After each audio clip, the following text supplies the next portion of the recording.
ఈ మోంతా తుఫాన్స్ సంబంధించి మన స్కిన్కి హెయిర్కి వచ్చే ప్రాబ్లమ్స్ ప్రికాషన్స్ కూడా మీకు చెప్తాను. ఫస్ట్ థింగ్, చాలామంది వర్షంలో తడుచుకుంటూ టూ వీలర్స్లో వెళ్తుంటారు. సో తల మనకి బాడీ కూడా తడుస్తుంటుంది. సో ఇన్ కేస్ మీ పని అయిపోతే ఇంటికి వెళ్ళగానే తల స్నానం చేసేయండి. ఎందుకంటే ఈ వర్షం నీళ్ళు అనేది కొంచెం అసిడిక్గా ఉండటం వల్ల స్కిన్ అనేది ఇరిటేషన్ అవుతుంది. సో ఎలర్జీ రావచ్చు, మనకు చుండ్రు ఎక్కువ అవ్వచ్చు, మన హెయిర్ కూడా బాగా డ్యామేజ్ అయ్యి హెయిర్ ఫాల్ అనేది ఇంక్రీజ్ అవ్వచ్చు అనమాట. అండ్ బాడీ కూడా తడుస్తుంది. అంటే బట్టలు, తడి బట్టలతో కూడా ఎక్కువసేపు ఉంటారు కదా. సో వీలైనంత వరకు త్వరగా మీరు ఆ తడి బట్టలు అనేది మార్చేసుకోవాలి. శుభ్రంగా స్నానం చేసేసి మీరు ముఖ్యంగా తొడసందుల్లో, నడుం దగ్గర, చెస్ట్ కింద, చంక దగ్గర కూడా మంచిగా తుడుచుకుని మంచి మాయిశ్చరైజర్ రాసుకొని గాలాడేటట్టు కాటన్ బట్టలు అనేది వేసుకోవాలి. ఎక్కువ తడి బట్టలతో ఉండదు. అలాగే బట్టలు ఆరేసినప్పుడు కూడా ఇవి పూర్తిగా ఆరవు బట్టలు.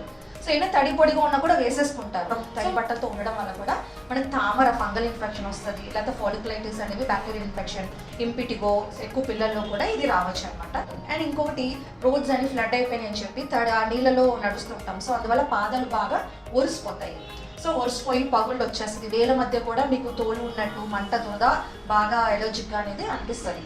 సో మీరు ఏంటంటే అలాంటి నడవాల్సినప్పుడు వెంటనే వచ్చి కాలు కడిగేసి తుడుచుకుని మీరు ఆ వేల మధ్య కూడా తుడవాలన్నమాట.